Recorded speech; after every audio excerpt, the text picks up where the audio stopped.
पाली भाषेतला शब्द आहे. धम्म या शब्दाचा अर्थ केवळ जे सम्यक संबुद्धत्व प्राप्त करत असतात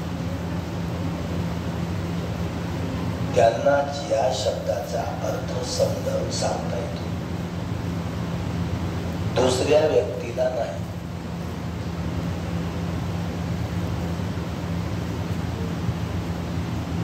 हा धम्म कसा आहे? धम्म म्हणजे नीती, नीती म्हणजे धम्म. माणसाची उत्तम पातळीवर जीवन जगण्याची पद्धत म्हणतो. म्हणजे माणसांनाही त्यांना जगण्यासाठी काही नियम घालून दिलेले असतात. ते प्रकृतीशी निसर्गाशी विसंगत असायला नको, सुसंगत हवे. प्रकृती निसर्ग आपल्या नियमांनी चालतो. तर तुमचं आमचं ऐकणार आहे का? कोणाचं ऐकतो? कोणाचं ऐकतो का? हे सूर्या तापर तू म्हणून तापतो का? ऐकेल का? कोणाचा ऐकतो? एक याला आपण भगवान बुद्धाच ऐकतो. प्रकृतीला निसर्गाला कान डोळे नाक शरीर आहे का? निसर्गाला अक्कल आहे का? निसर्गाला अक्कल आहे का? पगला आहे का निसर्ग? पागल तर कधी पाऊस येतो ना, पावसाची वेळ आहे काही.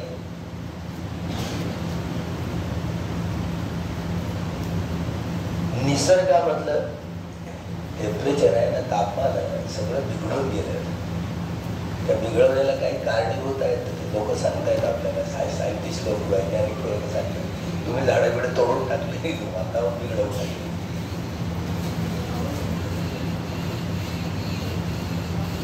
अग्नीमध्ये, वायूमध्ये, पाण्यामध्ये, या पृथ्वीवर तुमच्या अकुशलांच्या वागण्यामुळं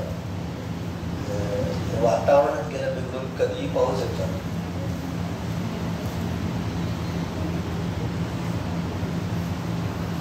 पण निसर्गाचे काही नियम ठरलेले असतात. हे जेवण करून घे इकडे, चल जेवण करून जा, जेवण कर, चल. तुमचं आमचं निसर्ग काय ऐकत नाही. पण तथाकथाने हे असं होत तसं होऊन जात. याला अपवाद म्हणतात. अपवाद म्हणजे नियम होत नाही.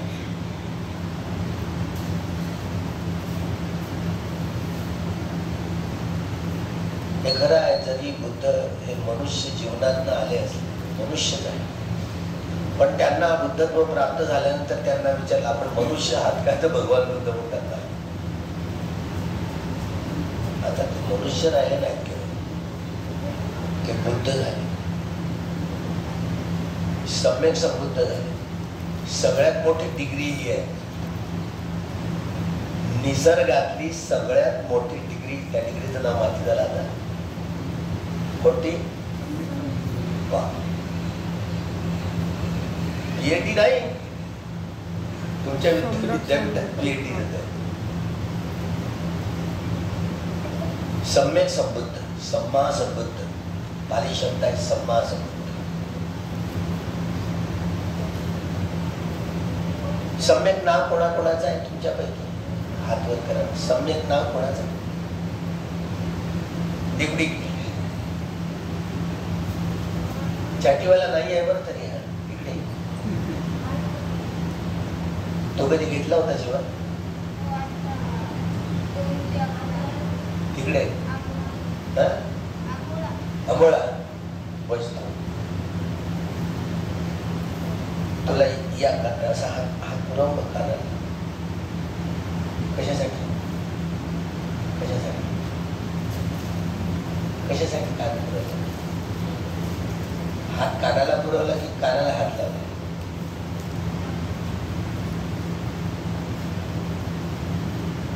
समजतं ना, मी जे बोललो ते समजतं की नाही? तुझं नाव सम्यक आहे, कोणी ठेवलंय माहित नाही, याचं नाव सम्यक आहे, कोणी ठेवलं?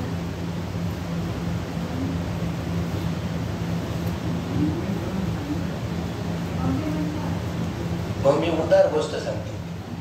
मम्मीचे कधी काय उचलून आणलं हाताच्या गट्ट्यावर उचलून आणलं. मग मम्मी म्हणते, मम्मीला माहिती आहे उदार गोष्ट झाली, ते नक्की गोष्ट झाली. सम्यक, सम्यक या शब्दाचा अर्थ तुम्हाला माहिती आहे का? तेव्हा मी काय विचारलं, सम्यक हा शब्द आहे, याचं नाव ठेवलं आहे ना. पाली भाषेमध्ये सम्मा, सम्मा संबुद्ध, सम्यक संबुद्ध संपूर्ण, सम्मा संबुद्ध, सम्यक संबुद्ध. सम्यक संबुद्ध म्हणजे काय? कशाला सम्यक संबुद्ध? तुझं नाव त्या सम्यक संबुद्धाच्या बुद्ध संबुद्ध. पण सम्यक हा शब्द तिथे समाविष्ट आहे. सम्यक म्हणजे काय? कशाला सम्यक म्हणायचं? सम्यक हा शब्द ऐकलाय ना, याचं नाव पण आहे म्हणून याला बोलावून घेतलं. तिच्या आईवडिलांनी ठेवलं असेल किंवा एखाद्या भक्तीने ठेवलं असेल, जे समजदार व्यक्तीच ठेवतो की नाही सम्यक ना पाली शब्दात. सम्यक दृष्टी, सम्यक संकल्प, सम्य वाचा, सम्यक कर्मांत, सम्यक आजीविका, सम्यक व्यायाम, सम्यक स्मृती, सम्यक समाधी. सम्यक सम्यक शब्द येतो की नाही वारंवार? कोणाला सांगता येतं सम्यक या शब्दाचा अर्थ काय? कोणाला सांगता येतं? टॅलेंट कोण आहे? टॅलेंट हुशार कोण आहे? तुला सांगताना आलं तुझं नाव म्हणून तुला बोलावून घेतलं, कोणतरी ठेवलं असेल. तुला सांगताना येतं शिलांबद्दल तक्रार करणार. तुला मारलं होतं का शिलांबद्दल? नाही. आता मी तर मारणार आहे तुला, म्हणजे गेम मारू मारू शिकवणार.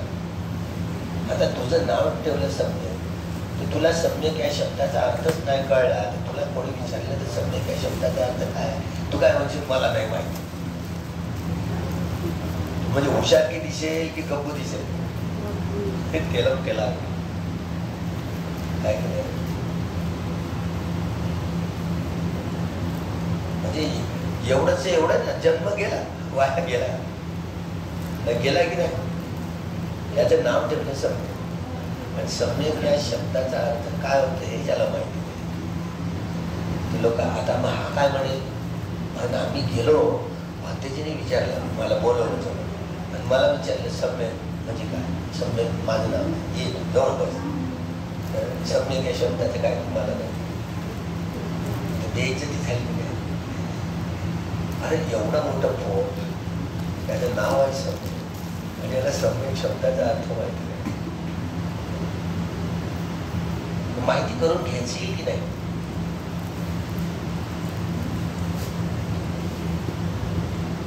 कोणाकडून माहिती करून घ्यायची?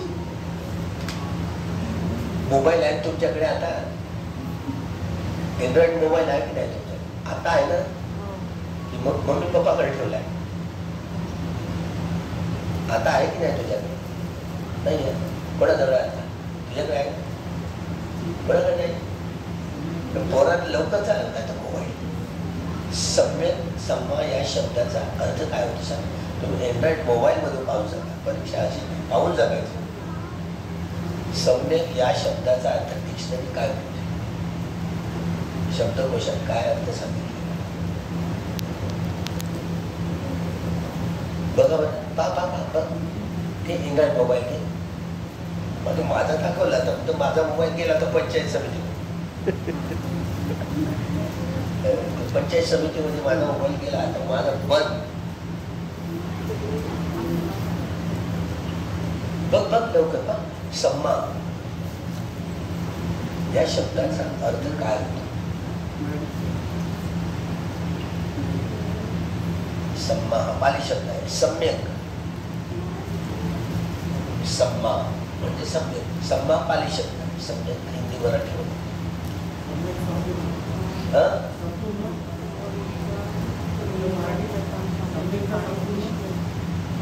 सम्यक म्हणजे काय?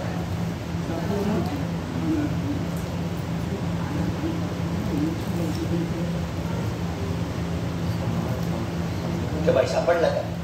काय लिहिलं?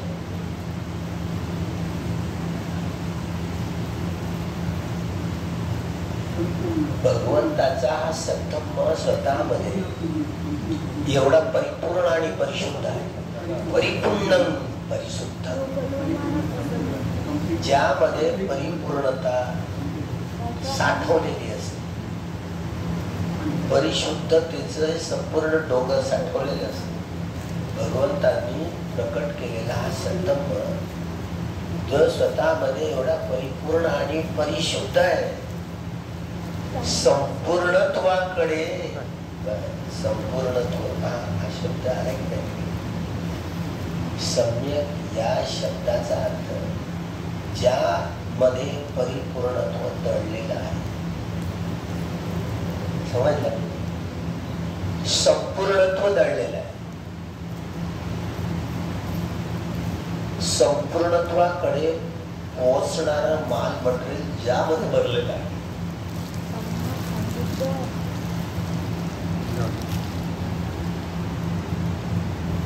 जे ज्ञान संपूर्णत्वाकडे पोहोचवते, या संपूर्णत्वाकडे पोहोचणाऱ्या ज्ञानाला सम्यक ज्ञान असं म्हटलं. परिपूर्णत्व, संपूर्णत्व, या संपूर्णत्वाकडे पोहोचवणारं जे ज्ञान आहे ते सम्यक आहे.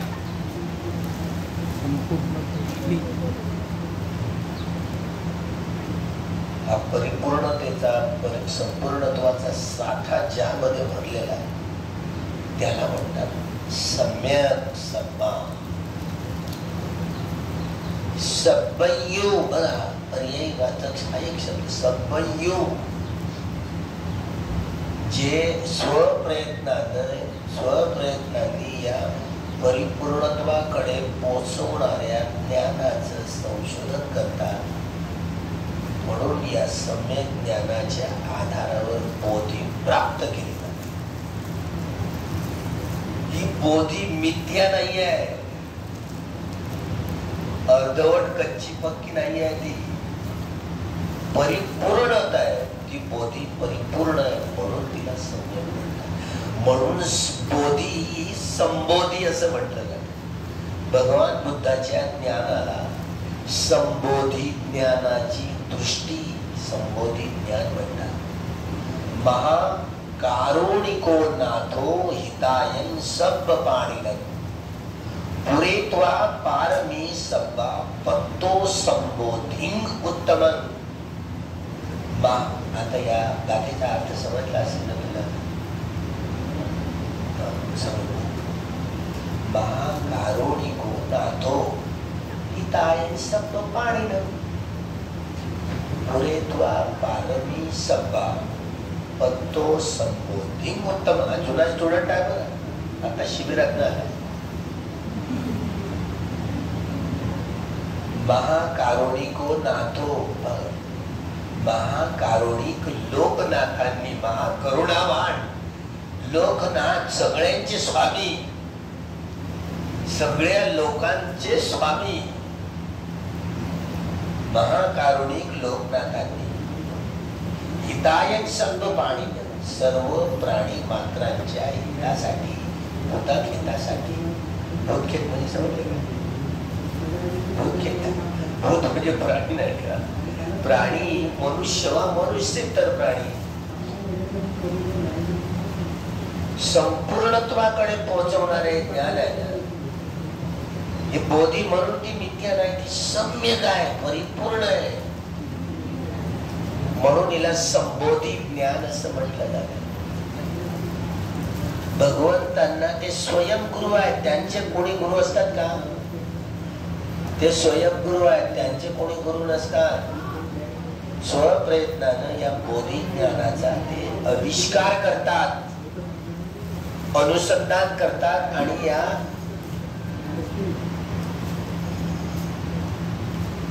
पुरेत्वा पारमी सत्ता, पुरेत्वा पारमी सत्ता, सर्व प्रकारच्या पारमितांची परिपूर्णता केली, गाठली. पारमी माझ्यातला मी घालवून टाकण्यासाठी जो पुण्यकर्माचा हा संग्रह केला जातो याला पारमी म्हणतात.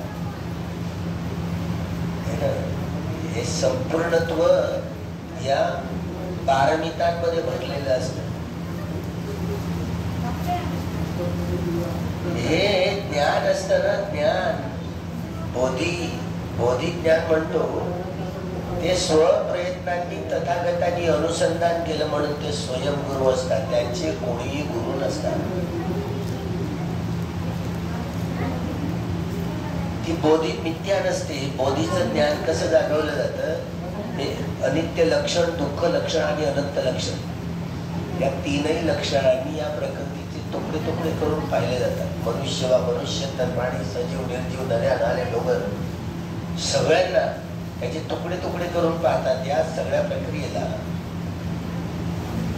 हे बोध करणं म्हणतात. बोधीचे तीन लक्षण आहेत ना, अनित्य लक्षण, दुःख लक्षण, अनंत लक्षण. या तीनही लक्षणांनी साऱ्या निसर्गाचे तुकडे तुकडे करून पाहतायत भगवान. ती परिपूर्ण सगळं जाणतायत. भूतकाळ, वर्तमान काळ आणि भविष्यकाळ या तीनही कालखंडातली परिपूर्ण जाणकारी ज्यांना असते त्यांना सम्यक संबुद्ध म्हणतात. सब्बयू ते सर्वत्र जाणणारे म्हणून सम्यक आहे, सम्यक संबुद्ध आहे, सम्मा संबुद्ध आहे. सगळ्यात मोठी डिग्री समजलं ना कोणती? सम्यक संबुद्ध सगळ्यात मोठी डिग्री. बाकी सगळ्या डिग्रिया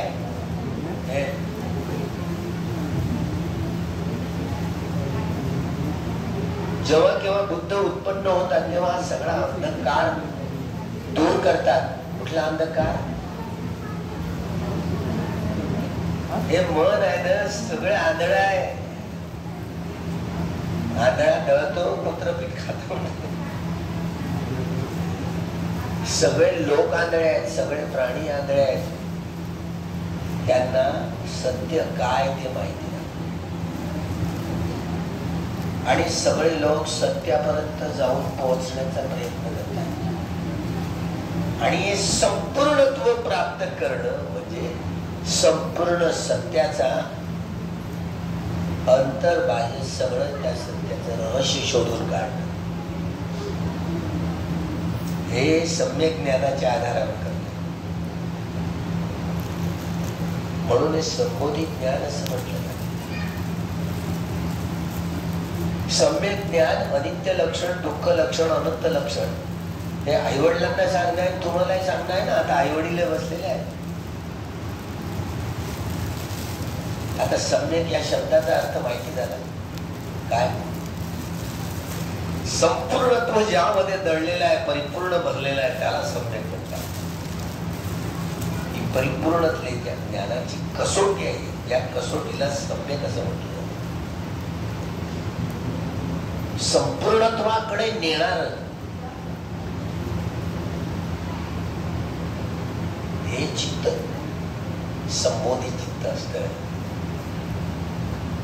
म्हणून सगळ्या संबोधित ज्ञान असा शब्द वापरला गेला. त्यांना सगळं कळतं. म्हणजे भूतकाळातलं, वर्तमान काळातलं आणि भविष्य काळातलं तीनही कालखंडाची त्यांना परिपूर्ण जाणीव असते, परिपूर्ण ज्ञान असतं त्यांना. असं होऊ शकतं का? त्याला माहिती नाही. तुम्हाला माहिती आहे का? विश्वास आहे. विश्वास आहे. प्रकृती, निसर्ग, निसर्गाचं आतलं बाहेरचं सगळं ज्ञान तथागतांना असतं. तर ते भूतकाळातलं, वर्तमान काळातलं आणि भविष्य काळातलं देखील हे सगळं ज्ञान माहिती त्यांना असते. म्हणून त्यांना सर्वज्ञ म्हणजे सर्वत्र जाणणारे, म्हणजे असा एकही विषय नाही की ज्या विषयाचं ज्ञान त्यांना असत नाही. संपूर्ण ज्ञानी म्हणजे सम्यक संबुद्ध. भगवान बुद्धाला मोबाईल माहित असेल का? तेव्हा याला माहिती आहे बा, याला कसं माहिती झालं? तेव्हा हातात तेव्हा मोबाईलच नव्हते बा, हे उत्तर आहे का? अरे मोबाईल चिल्लर वस्तू आहे बा. मी काय बोललो, भूतकाळातलं, वर्तमान काळातलं आणि भविष्य काळातलं देखील सगळ्या प्रकारचं ज्ञान तथागतांना सम्यक संबुद्धाने असते. परिपूर्ण ज्ञानी असतात ते. असा एकही विषय नाही की ज्या विषयाचं ज्ञान त्यांना असत नाही. म्हणून तुला विचारलं, कम्प्युटर माहित होतं का भगवान?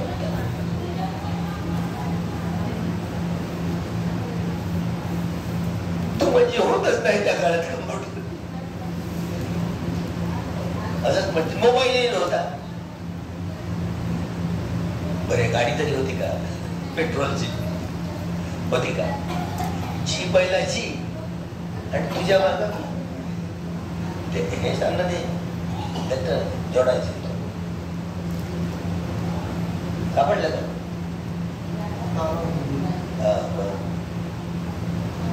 त्याला सोडून BSNL हेच नाही बरं का? मग पाहिलं काय नेटवर्क नाही, तेच तर मी धुंडाळलं त्याला बोलवून. नेटवर्क नाही असा एकही विषय नाही की ज्या विषयाचं ज्ञान तथागतांना नसतं. संपूर्ण ज्ञान असतं. भगवान बुद्धाला बाबासाहेब आंबेडकर माहित आहेत का?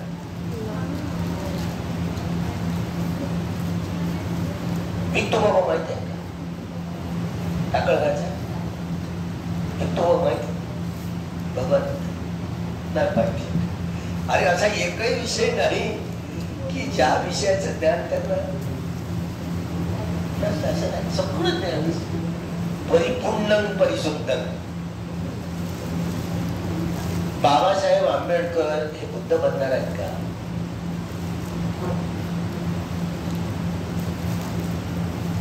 माझी परीक्षा घेतली आल्यावर सम्यक नाव कशाला ठेवलं? ज्यामध्ये परिपूर्णतेचा साठा सगळा भरलेला आहे. समजलं नव्हतं ना? आता अर्थ तर समजला ना? सगळा परिपूर्णतेचा साठा ज्यामध्ये भरलेला आहे त्याला सम्यक म्हणतात. सम्यक या शब्दाचा संपूर्ण तो भरलेला आहे.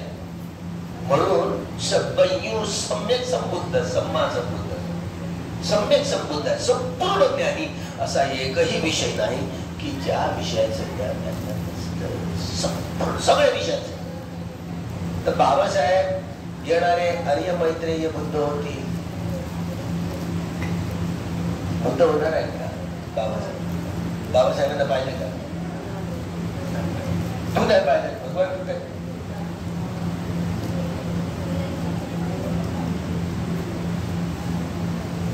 जसं दिसतं तसं नसतं. म्हणून तर जग नसतं. मी कोण आहे?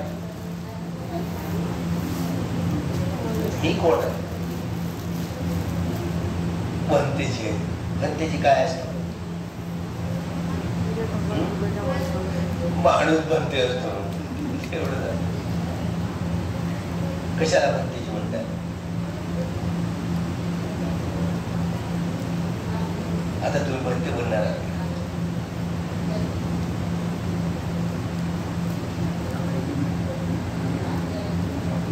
सगळा अंत करणारा असतो भक्त. काय सगळ्या भंडार गंगा आहेत ना, सगळ्या तृष्णाचा अंत करणारा तो भक्त. सगळ्या तृष्णाचं जे भांडार आहे त्याचा अंत करणारा तो भक्ती असतो. मुक्त होणारा मी कोण आहे?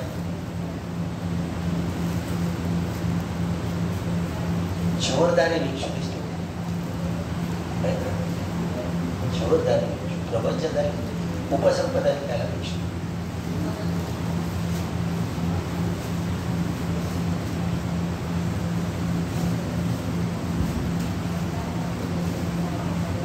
तू कोण आहेस? सम्यक नाव आहे. तू उपासक आहेस की उपासिका आहे, भिक्खू आहेस की उपासक? आत्ता बरोबर इतर आहे. चुल्लू उपासक आहे, लहानचा उपासक आहे. तुम्ही उपासक उपासिका. भगवंताच्या बुद्ध शास्त्राच्या 4 परिषदा, भिक्खू, भिक्खुनी, उपासक आणि उपासिका, 4 परिषदा.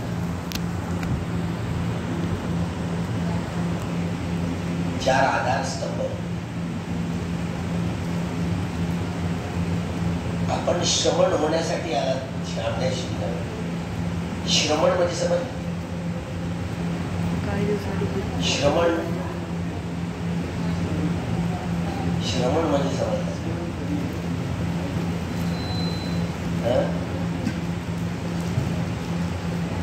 श्रम श्रम म्हणजे मेहनत नाही का, कष्ट, काबाड कष्ट, घाम गाळणं, त्याला तर श्रम करणं म्हणतात ना. श्रवण, समण, मेहनत करणं. सगळ्यात कठोर मेहनत, सगळ्यात कठीण मेहनत करणारा प्राणी, त्याचं नाव आहे श्रवण. तुम्ही गृहस्थ आहात ना, आता उपासक आहात. तुम्ही श्रवण बनण्यासाठी आले, मेहनत करण्यासाठी आले. कशासाठी? कोणती मेहनत? माणूस बनण्यासाठी. ही सगळी दुनिया मनुष्य म्हणून जरी जन्म यांनी घेतला असेल तरी या माणसांना माणसासारखं वागणं जमत नाही. यांना शिकवावं लागतं. हे बाबा, तू माणूस आहे, माणसाने माणसाशी, माणसाला शोभेल असा व्यवहार करावा. आपली हानी होता कामा नये, इतरांची हानी होता कामा. आपलाही लाभ व्हावा, इतरांचाही लाभ व्हावा. किती सुंदर जीवन असेल. पण असं होत नाही ना. तू मैं बरे, हम तुम रे सुटतात. तुझे मम्मी पप्पा झगडे करतात की नाही? एक तरी घर शांत दिसतं का तुम्हाला? आता ही कशी सांगतात, तुला काय वाटतं? आहे की नाही? सगळ्या घरात भांडी कुणी वागतात, मम्मी पप्पाची, मामा मामाची, बहिणी बहिणीची होतात की नाही? तू भांडी. तेव्हा याला हसायला येतात. होतात ना भांडणं. भांडी यालाच म्हणतात घरात भांडी कोणी वागतात. जराशी शांती, सुख आणि समाधान नाही. बापरे. म्हणून तुम्हाला तुमच्या मोठी पप्पानी तुम्ही गडबड करताय की नाही घरी? पोरं बाळं सुधारतील कसे? भगवत बंधांचा हा संकल्प सुधारण्यासाठी नाही आहे, हा आमूल बदलण्यासाठी आहे. माणूस घडवण्यासाठीचा आहे संकल्प. भगवान बुद्ध सगळ्या प्रकारची जाणकारी, हे आकाशगंगा किती आहेत, हे 4 संपूर्ण सूर्यमाला किती आहेत, हे केवढं मोठं आहे, सगळं सांगू शकत होते. पण हे काही सांगत टुकले नाही. तर आमच्यासारखे माणसं असते तसे शोध घेता घेता तसेच करून गेले, ते काही लाभ झाला नसता. आर्ग्युमेंट करत बसले असते. आम्ही बुद्धामध्ये मस्त आर्ग्युमेंट करत राहिले. तर आता हे दुःखचक्र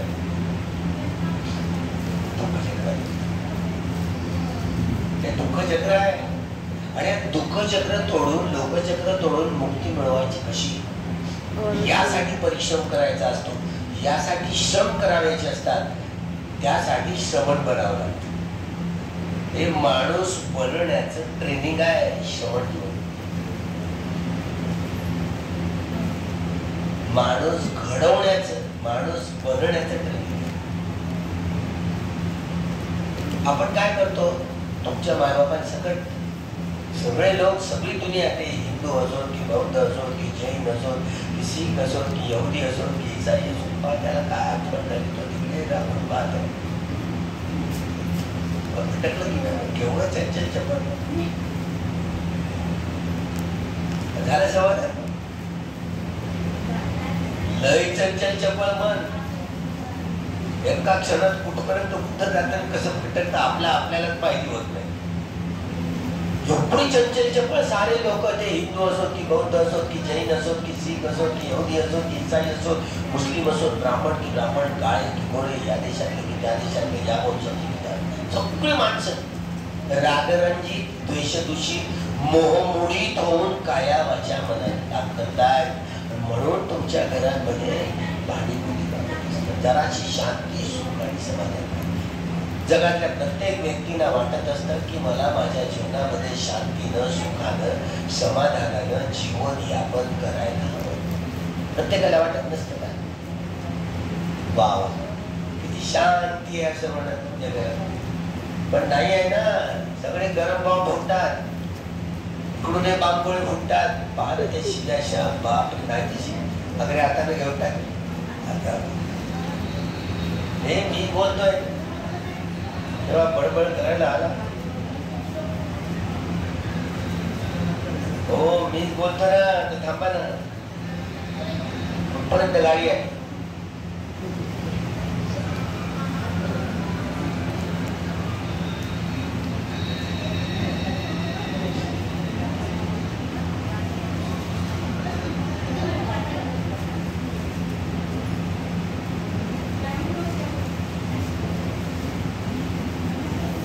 हेलो हेलो हेलो मोबाइल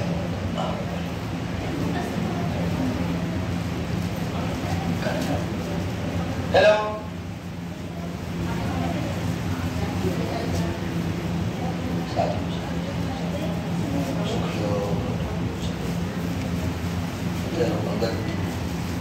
निकाल करणार आहे. हो हॅलो साधू साधू बिल्ला लांब लांब बाहेर आणायचे असते आणि ते गोल गोल राहतात भांडारी ठेवायचं बटन दाबायची त्या हा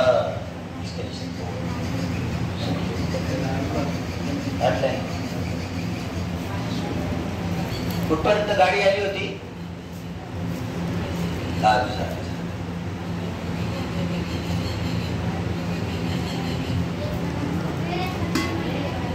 गाडी कुठपर्यंत आली होती.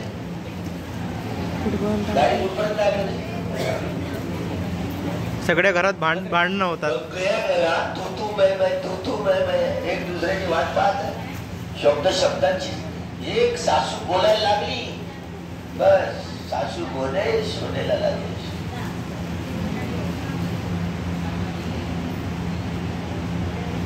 म्हणजे कारण आपणच शांत नाही तर घर कसं शांत राहील. प्रत्येक जगातल्या माणसाला वाटतं की मला शांतीनं सुखानं समाधानानं जीवन यापन करायला वाटतं. सगळ्यांनाच वाटतं. पण मन कुठं मांडतं आपलं. मन एकदम सैरावेला इकडे तिकडे पळायला पाहतात. तेरी मेजवलेलं समजलं. या मनावर संवर मिळवण्यासाठी परिश्रम करणं.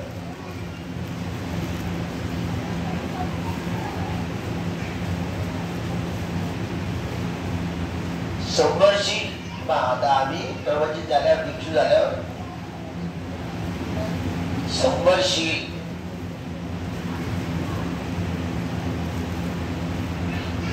पातिमोक्षशील पारिशुद्धीशील आणि पातिमोक्षशील हे असे 3 प्रकारे 227 नियमांचं पालन करायचं असतं भिक्षूंसाठी.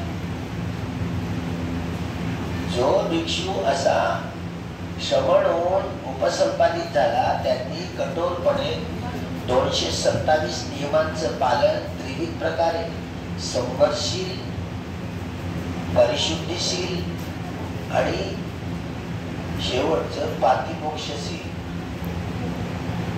या तीनही प्रक्रियेत शुद्धशील परिशुद्धशील आणि निशुद्धशील शुद्ध समाधी, परिशुद्ध समाधी आणि विशुद्ध समाधी. शुद्ध प्रज्ञा, परिशुद्ध प्रज्ञा आणि विशुद्ध प्रज्ञा. त्रिविध शील, त्रिविध समाधी आणि त्रिविध प्रज्ञा हे परिपूर्णत्वाकडे पोहोचवणारी साधन आहे. याला धम्म असं म्हणतात. निसर्गाच्या नियमाला धम्म म्हणतात. आपण निसर्गाचा एक भाग आहोत. भगवान बुद्ध जे होतात निसर्गाशी एवढे समरूप झालेले असतात, म्हणून निसर्ग त्यांचं ऐकत असतो. तुमचं आमचं कोणी ऐकाल काय? हे निसर्ग बंद पडतं, निसर्गाला बंद पडावं एवढा आदेश चालतो त्यांचा.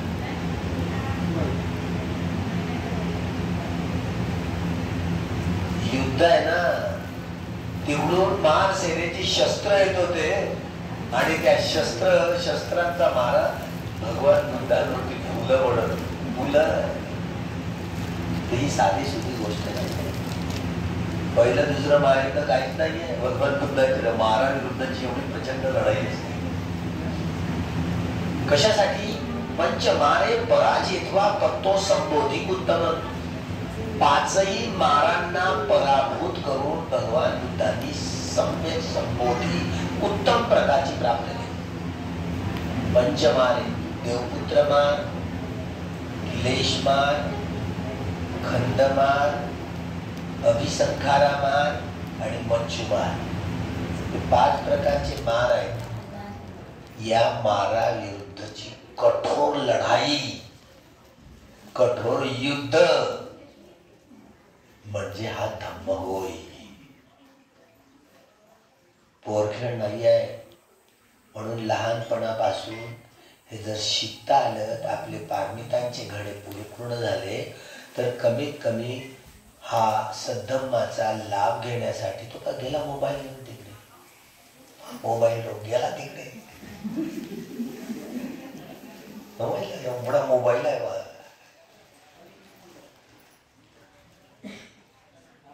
हे एवढं वैभव असतं. निसर्गाचा नियम, निसर्गाशी एवढे समरस असतात. तुम्ही चिंताच नाही त्यांच्या चेहऱ्यावर. दगड गर्जनी हो, काही हो, तरी निश्चिंत आहेत ते. आणि आपण तुम्ही सांगितलं पावसाळा येत आहे, वारा वादळ येत आहेत. आम्ही तिथे बिहार सजावून ठेवायला सांगितलं गावात. इकडे लोक पिकं वाढले तर कमीत कमी अर्धे इकडे अर्धे तिकडे ठेव.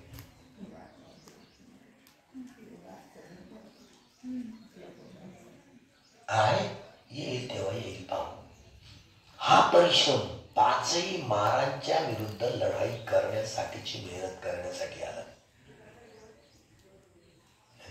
15 दिवस राहणार आहेत तुम्ही. 15 दिवस तुरुंगात आले आमच्या. तुरुंग म्हणजे आमची शाळा. तुरुंगवासात नाही तर का आई नाही दिसणार. आजच्या दिवस पहा, आई नाही दिसणार. वडील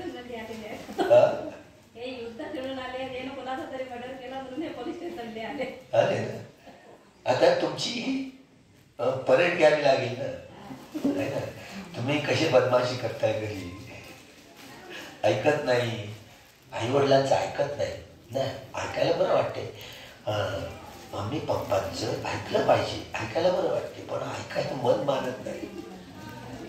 आपलीच मस्ती करून बस. रोज मार खातात की नाही पोरं तुमच्या आजच्या. म्हणजे मार खायला आवडतं. आईच्या हातचा मार खायला आवडतो नक्की. आवडतं ना. एक कानाखाली ती कारण जवळ घेते ना, दुटकारून लावत नाही.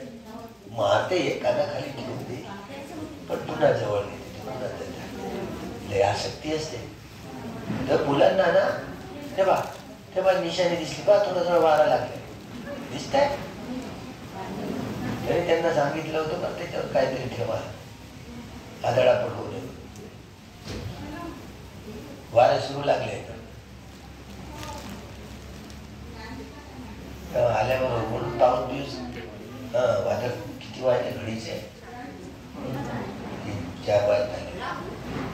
हे गपरे ऐकेल का आपले? बोलत आहे ना, मी आलोय म्हणून सांगत आहे. वादळ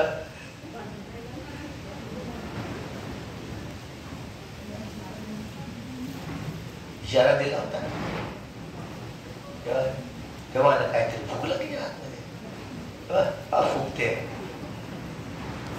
मला त्रास देत आहे तेव्हा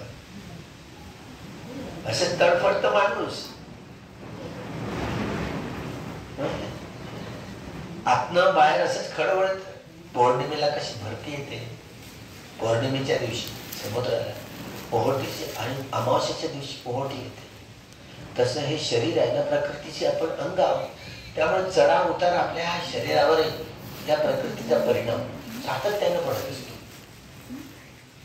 आहारच उतरूच, आहार खाण्यामध्ये काय गडबडी झाली तर पोट खराब झालं, तब्येत बिघडली.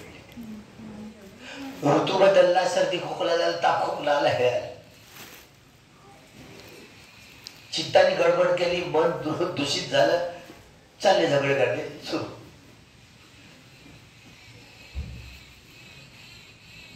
हे म्हणून आहारच ऋतू चित्तच आणि कर्मच. कर्म पहा, कर्म करणं हे आपल्या हातात आहे. तुम्ही काय करताय? नमो तस आणि जसं मनात येईल तसं बुद्धांचं बोलणं सोपं आहे. बुद्धाला शरणा तू, धम्माला शरणा, पण जसं मनात येतं तसंच करतो. मनाच्या विरुद्ध झालं तर मन मोठा शक्ती चाकणा नव्हता नाही. आता काही सोडचिट्टी करायची वेळ आहे का? नाही का? जीवन जगणं किती कठीण आहे, किती कठीण आहे. भगवान बुद्धांना माहिती पडते म्हणून मोजकं माणसाला काय आवश्यक आहे ते सांगितलं. 84,000 धम्म 82,000 धम्म प्रवचन आहे भगवान बुद्धांच्या पिटकामध्ये. एक धम्मस्कंद, एकेका धम्मस्कंदावर एक प्रवचन आहे. 82,000 प्रवचन आहे भगवान बुद्धांचे.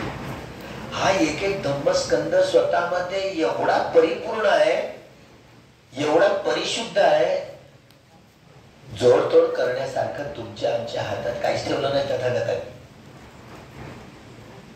म्हणून हे संपूर्णत्वाकडे नेणारं ज्ञान म्हणजे सम्यक ज्ञान म्हटलं जातं. सम्यक हा घडी गेलाय का? उठला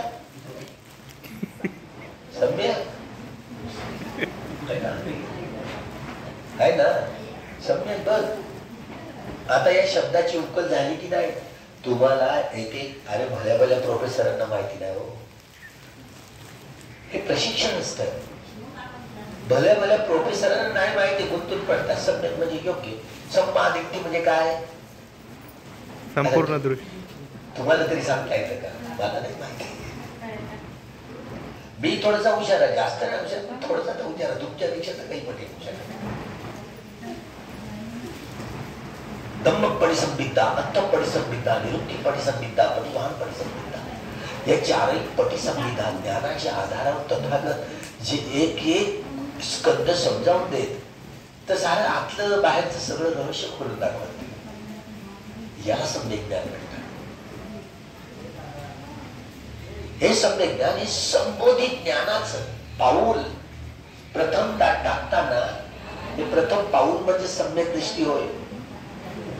या संबोधित ज्ञानाचा आपण भगवान बुद्धांचा संदर्भ मांडतो, त्यांचं संबोधित ज्ञान स्वीकारतो. संबोधित ज्ञानाच्या आधारावर आपण कर्मच करू की नाही? कर्मप्रधान आहे ना. कसं तुम्ही कर्म कराय? हे कसं कर्म? सम्मादिट्ठी हे पहिलं पाऊल आहे. कसं कर्म करायचं? सम्मादिट्ठी म्हणजे तुम्हाला तुम्ही एखाद्याला बोलत सम्यक दृष्टी म्हणजे काय काय सांगा, काय सांगशील? सम्यक दृष्टी म्हणजे काय सांगशील? अरे हे सम्यक तू जाऊन आला बाबा, सम्यक दृष्टी म्हणजे शिलानंद त्यांनी काय सांगितलं सांगता? सम्यक कुठे गेलाय?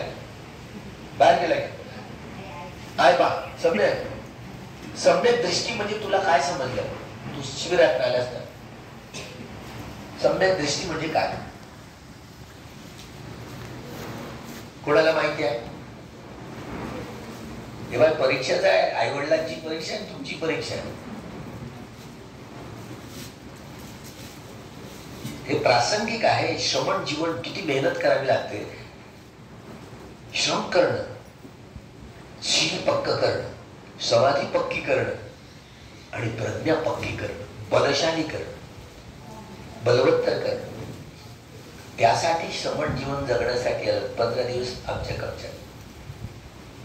तुम्ही असं करा, तसं करावं लागेल, आहे ना.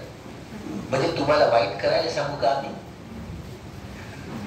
नाही ना. वाईटापासून कसं वाचता येईल, आपल्याला अलग कसं राहता येईल, एकूणच असत्यापासून दूर राहून सत्याकडे पोहोचण्याचं काम. सत्याकडे. कोणतं सत्य? साधं सत्य तर सत्य नाही, ते आर्य सत्य.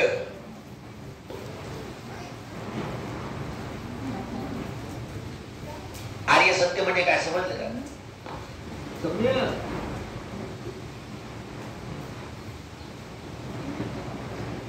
आर्य सत्य. आर्य या शब्दामध्येच गोंधळ आहे. आर्य हा शब्द काढला ना आपल्या तळपायाच्या अर्थ ते मस्त काय हे आर्य आहेत ना, हे विदेशात ना आले. कसलं सत्य? अरे आर्य सत्य आहे, आर्य ब्रह्म आहे. आर्य हा मुळातला पाली शब्द आहे. आपण गेलो विसरून गेलो.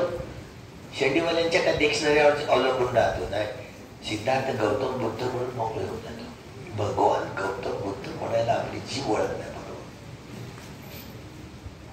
अष्टांगिक मार्गात म्हणून मोकळे होता. आर्यो अठ्ठंगिको मंगो हा शब्द कधी कधी टाळून टाकताय तुम्ही लोक.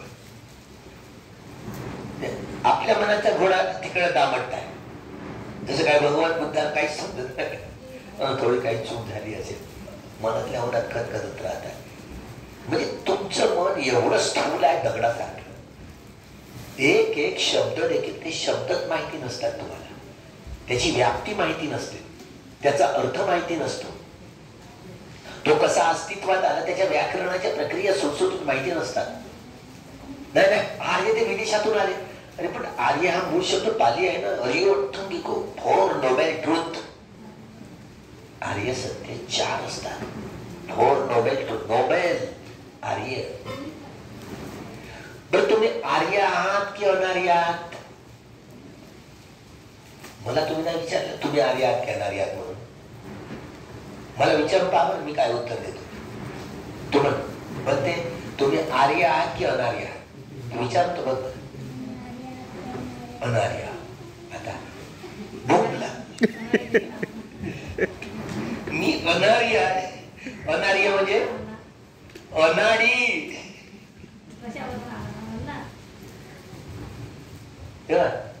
मी अनाडी आहे. आता ऐकायला बरं वाटत नाही, बरं वाटतंय. अनाडी आहे का मी? अरे खरंच अनाडी आहे. नाही आता मी काय खोटं सांगेन का तुम्हाला? अनाडी म्हणजे ज्यांनी आर्य सत्याचा साक्षात्कार केलेला नाही तो अनाडी. समजलं? ज्यांनी आर्य सत्याचा साक्षात्कार केलेला त्यांना आर्य पुरुष म्हणतात, आर्य पुद्गल म्हणतात पाली भाषेत.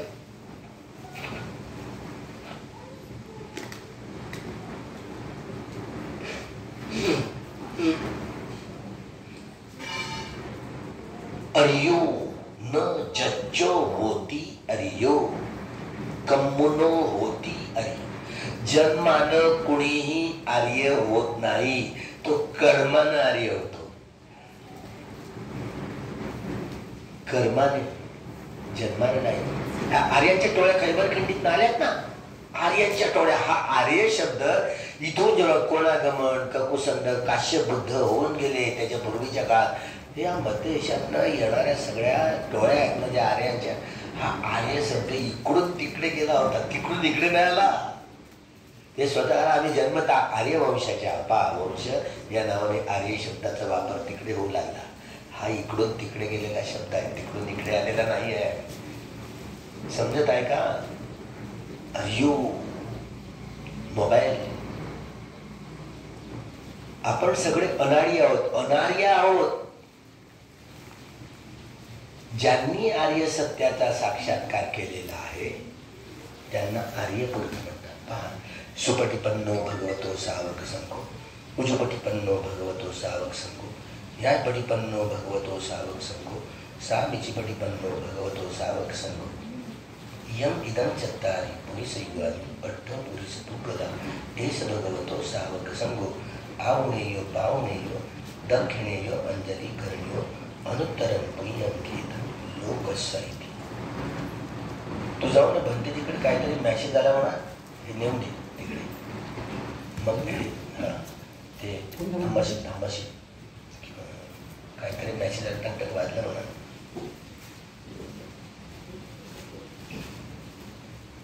मॅसेज आलाय फक्त, पण तिथे कव्हरेजमध्ये नाही येत ना, तो फक्त मॅसेज आलाय. अय्य पुद्गल, आता मी आर्य सत्याचा साक्षात्कार केलेला नाही म्हणून मी अनार्य.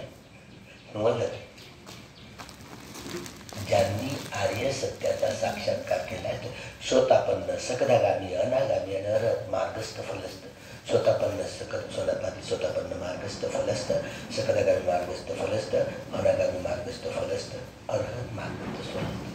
हे अठ्ठपुरुष पुद्गला म्हणतो ना, 8 पुरुष पुद्गल, ते आर्य पुद्गल आहे, ते आर्य पुरुष आहे. आपण सगळे अनार्य. आपल्याला पृथुजन म्हणतात. पृथुजन म्हणजे पृथकजन. आम्ही असोत की तुम्ही असोत, गृही असोत की गृही त्यागी असोत, ज्यांनी आर्य सत्याचा साक्षात्कार केलेला नाही त्यांना पृथकजन म्हणतात. बरं, विपश्यना कोणी कोणी केलेले हात तुमच्या घरात मायबाबांनी? विपश्यना कोणी कोणी केलेले आहेत? विपश्यना 1 2 3 4 5 6 7 8. बापरे, हरिओ अठ्ठुरी हो मगो गेला. आता काहीच खरं नाही.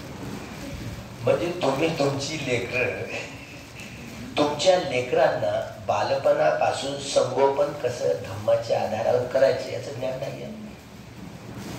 पोरं बाळ जन्माला तेव्हाच घालायची, हे ट्रेनिंग पूर्ण करायचं होतं. समजलं? धम्माच्या आधारावर मुलाबाळाचं संगोपन करता यायला याचं ट्रेनिंग घेण्या अगोदरच तुम्ही लग्न गिग्न एवढे सगळं करतात. मग आपली फर्स्ट आहे तुम्ही. म्हणून हे लग्न करण्याच्या अगोदर हे सगळं ट्रेनिंग घेतलं पाहिजे की मुलाबाळांना त्यांना धम्माच्या आधारावरचे संगोपन करण्यासाठी आपण हे खरंच धम्माचं ट्रेनिंग घेतलं पाहिजे लहानपणापासून. म्हणून मुलाबाळांना त्यांच्या जीवनात शमन, उपासिका त्यांचं ट्रेनिंग झाल्याखेरीज त्यांच्या मनामध्ये धम्माचे बीजारोपण नाही होणार. जरी बोधीचं बीज असलं पण धम्म समजला नाही, नाहीतर धम्म न समजल्यामुळे अजून येतं का भूषण कवय झाला सहस्त्र न्यायाधीश, पण गणपती पूजा करतो. काय करा तुम्ही? कराल काय तुम्ही? आता केवढं मोठं भूत झाला, भूत बंगला झाला असा विचार करा. त्याची निंदा म्हणून नाही, पण आता झालं बाबा भारताचा सरन्यायाधीश झाला, पण तो गणपती पूजा करतो त्याचं काय?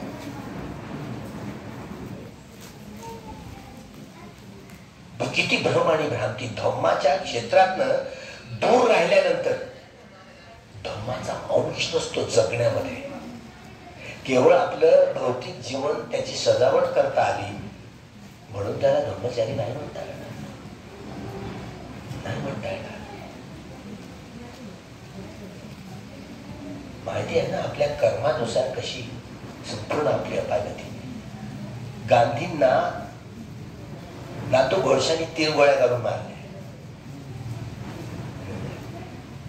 संजय गांधी विमान अपघातातून चिरंजीव. राजीव गांधी बटन दाबून त्या भाईने उडवून टाकलं तर पुढचे एक जोडा एवढा दिसत होता, एवढे तुकडे जमा केले कोणाचे आणि एवढाचा मृतदेह तयार केला. इंदिरा गांधीला 28 गोळ्या चढवून LMGचं सुटलं, एक काही गोळी वाचली नाही, जागेवर मरण पावले. कसं कर्म असतं आपलं, कसं कर्म असतं. कुशला एक कुशलं कर्म विपाकानं खंडानं कटत्ताच रूपानं कर्म पच्चयेन पच्चय. आपण दुसऱ्यावर दोष देत राहतो. यांनी असं केलं, त्यांनी तसं केलं, त्यांनी तसं केलं म्हणून असं झालं, मी असं केलं म्हणून असं झालं. कोणीच मला तयार नाही. गाडी ढकलायचं काम करतोय, ढकलले शामला कळलं हे समान जीवन, 15 दिवसाचं तुमचं जीवन, हे जीवन तुम्हाला कलाटणी देणार असेल आपल्या आयुष्याला. थायलंड सारख्या पारंपरिक देशांमध्ये जोपर्यंत त्यांची प्रवज्जा होत नाही त्यांचं लग्न होणार नाही, त्यांना नोकरी पण लागणार नाही. हा क्रायटेरिया जुना आपल्याकडलाच क्रायटेरिया होता. आमचं जर सरकार आलं तसंच बरोबर, जोपर्यंत त्यांना तो शमन बनणार नाही त्याचं लग्न होणार नाही, त्याला नोकरी पण लागणार, असं क्रायटेरिया निवडून टाकलं.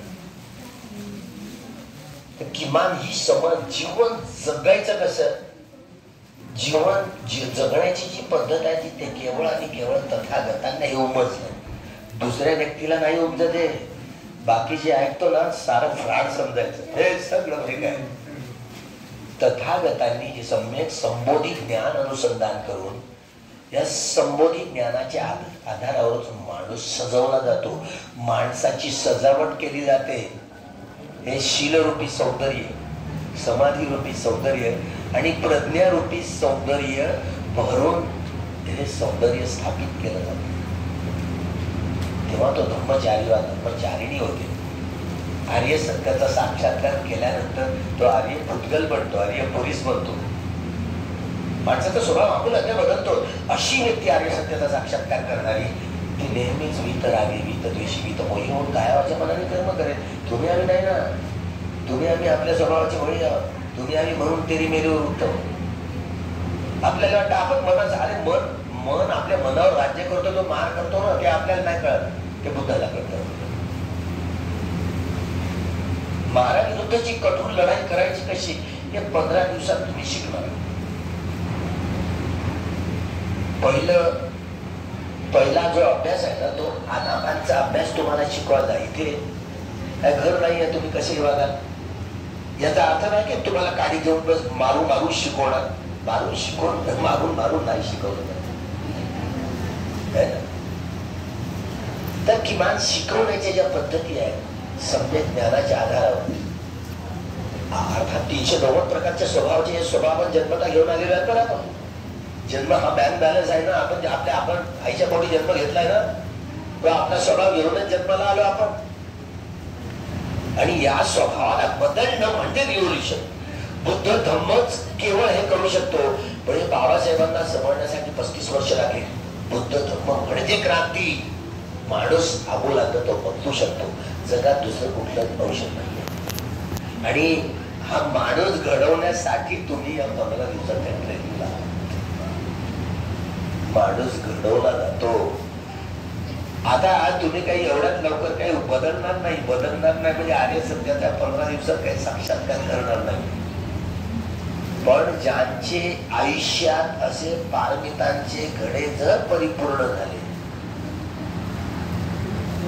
हा तेवढा कालखंड नाही, तरी ज्यांचे घडे परिपूर्ण झाले, ज्यांना योग्य आनापानचा अभ्यास करता आला, तर 7 दिवसामध्ये कंटिन्युटी जर आपल्या अभ्यासात आली तरी देखील ही लहानशी चिमुरडी विशाखा, ती 7 वर्षाची, ती तुटूर आली म्हणते भगवान सर्व दुःख निसरणारी माणसाची करण काय म्हणते म्हणते भगवान सर्व प्रकारच्या दुःखातून सुटका करून अंततः निर्वाणाचा साक्षात्कार करण्यासाठी म्हणते भगवान मला आनापानसाठीच कपटठाण द्या. आणि नाकातनं जाणं येणं करणारा नैसर्गिक स्वाभाविक शुद्ध श्वास, दगडासारखी बसली नुसती पार्थिव मारून दगडासारखी कमर पाठ आणि मान सरळ करून बसली, दोन्ही डोळे मिटले आणि नाकातनं जाणं येणं करणारा नैसर्गिक स्वाभाविक शुद्ध श्वास जसा आपोआप जन्मापासून मरेपर्यंत तो प्रत्येक व्यक्तीकडे असतो. जसा येतोय तसा जातोय तसं एक श्वासाची जाणीव करत राहिली. कधी तो डाव्या, कधी उजव्या किंवा दोन्ही नाकपुड्यात येणं जाणं करणारा श्वास तो येतोय जातोय झालं काय, कधी लांब असतो, कधी आखूड असतो, कधी नेण्यानं, कधी संत, कधी जाण्यानं करतो. एका श्वासाचं निरीक्षण केलं, पाहता सारं शरीर लोके शरीर आणि लोके मन बंद पडलं. श्रोतापत्ती फळाला प्राप्त झाली. ती महाउपासिका घडली गेली भगवंताच्या कालखंडात. 7 वर्षाचं बाळ विशाल 7 वर्षाची असताना ती श्रोतापत्ती फळाला पोहोचली. अगोदरच्यापासून तिचे घडे पारमितांचे परिपूर्ण झालेले होते.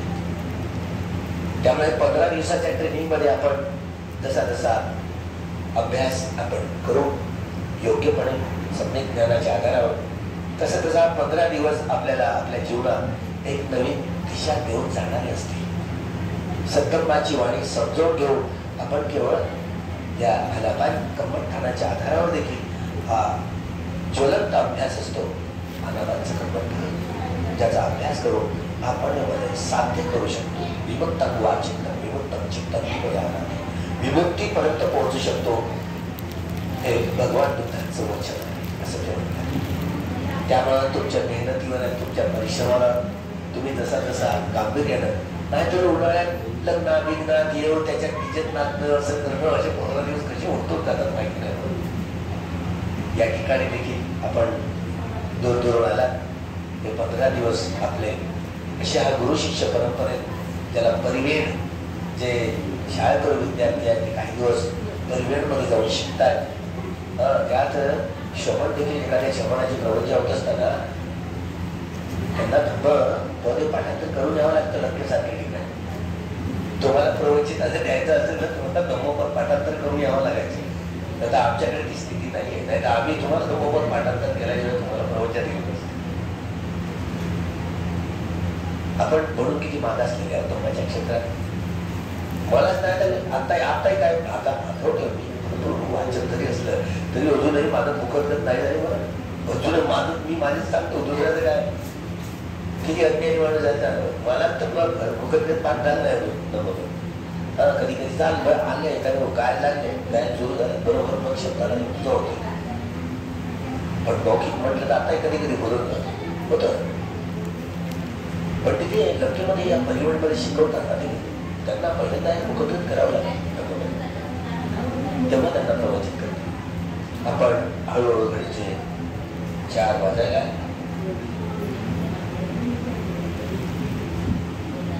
आई वडील आहेत काय सगळ्यांचे हो सगळ्यांचे मुंडन झाले. हो या परिश्रमासाठी हा कठोर परिश्रम कठोर मेहनत की जे परिश्रम आपल्याला आपल्या जीवनात माणूस घडवण्यासाठी जे आपल्याला प्रेरित करणार आहे हे धम्माचं शिक्षण आपल्याला निश्चितपणे आपल्या कामी पडेल. उज्ज्वल जीवनामध्ये आपण गृहस्थ जरी असाल तरी या भावी जीवनामध्ये आपल्याला हा संकल्पाचा संस्कार तुम्हाला तुमच्या भावी जीवन मनुष्य जीवन घडवण्यासाठी हे ज्ञान लाभदायी ठरेल. हे हानी करणार नाही. निश्चित हे हा लाभ उजळण्यासाठी आपण 15 दिवस खूप गांभीर्यानं शील समाधी आणि प्रज्ञेचा अभ्यास करण्यासंबंधीचं हे जे प्रशिक्षण दिलं जाईल.